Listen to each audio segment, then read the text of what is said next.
जय सच्चिदानंद।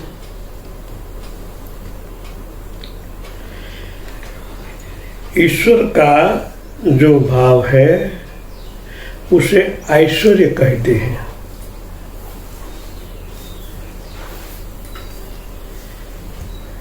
हम परमात्मा को ईश्वर के नाम से भी पुकारते हैं,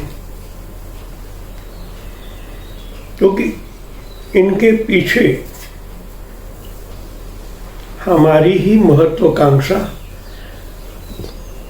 दिखाई देती है।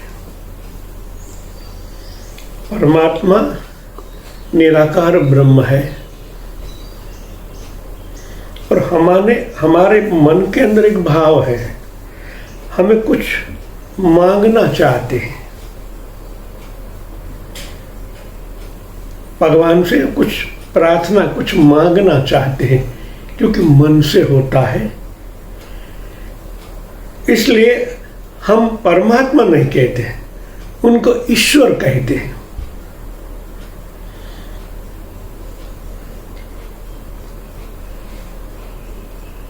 इस माने परमात्मा, वर जब वो प्रकृति के साथ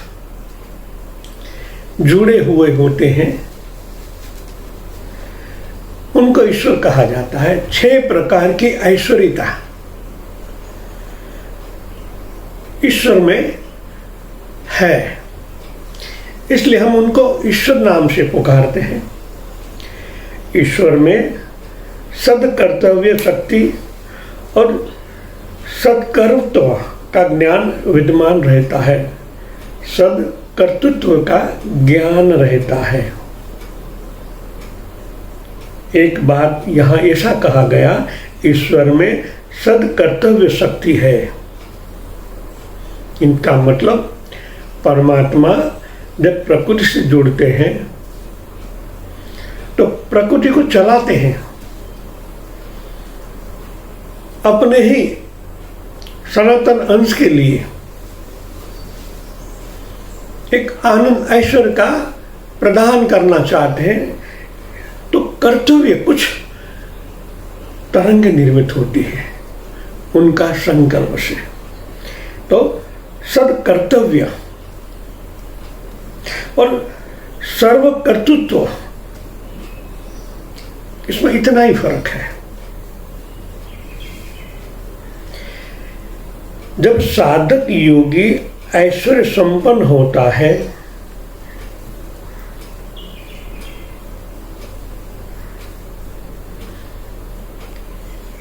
साधक योगी ऐश्वर्य संपन्न होना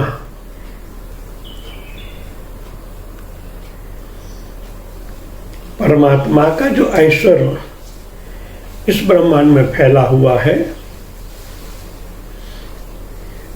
साधक उनके साथ योग करता है, दोनों के साथ एकात्म भाव होता है। परमात्मा का ऐश्वर्य के साथ साधक जब जुड़ जाता है तब ऐश्वर्य संपन्न योगी होता है।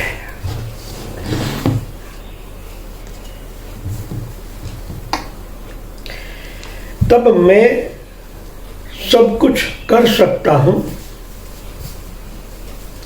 और सब कुछ भोग सकता हूं। एकात्म भाव हो जाता है,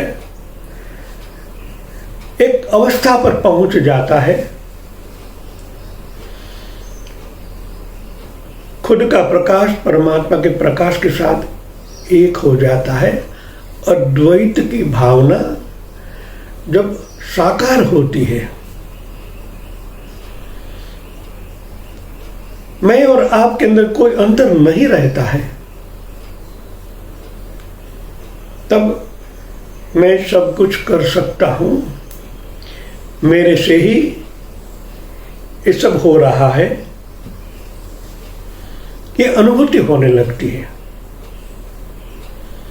यह अहम नहीं है, अहम गिर गया है, संपूर्ण एकात्म भाव हो गया है। तब जाके स्थिति बनती है मैं कर सकता हूं, सब कुछ हो रहा है। इस प्रकार का सामर्थ्य प्राप्त कर लेता है, उस अवस्था में कुछ भी बात न कर सकते, कुछ भी बात न कर सकने लायक नहीं होती, हो ही जाता है।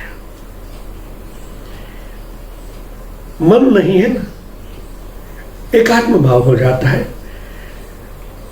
खुद को इतना विशाल अनुभव कर लेता है, अनंत कोटि ब्रह्मांड में मैं फैल गया हूं। जिस तरह एक बूंद जब सागर में गिर जाती है तो सागर बन जाता है, वो बूंद सागर बन जाती है। खुद को सागर में एकाकार कर दिया, अब बूंद तो रहा ही नहीं, खुद जो सागर ही बन गया है, तो अनंत कोटि ब्रह्मांड में व्याप की व्याख्या हो जाती है, एकाकार हो जाता है। उनको मैं ये अनुभव की बात कह नहीं सकता हूँ, फिर भी सागर का अनुभव करना, इतना विशालता का अनुभव करना, ज्ञान तो हाँ साथ में है। प्रकाश के सिवा कुछ नहीं रहता। जब अंदर से भावना होती है, जब सागर में लहरें प्राप्त होती रहती है, कई भूमंडल होते रहते हैं, तो सागर को लगता है हाँ मैं ये कर सकता हूं। ऐसा ही भावना साधक खुद के अंदर महसूस करने लगता है। सर्वव्यापी की भावना उसके अंदर ऐश्वर्यता प्रकट करती है। यही उच्च पद है, परम पद है, जहां से वापस लौटने का कोई चांस नहीं है, कोई होता ही नहीं है, स्थिर हो जाता है साधक वहां। जय सच्चिदानंद।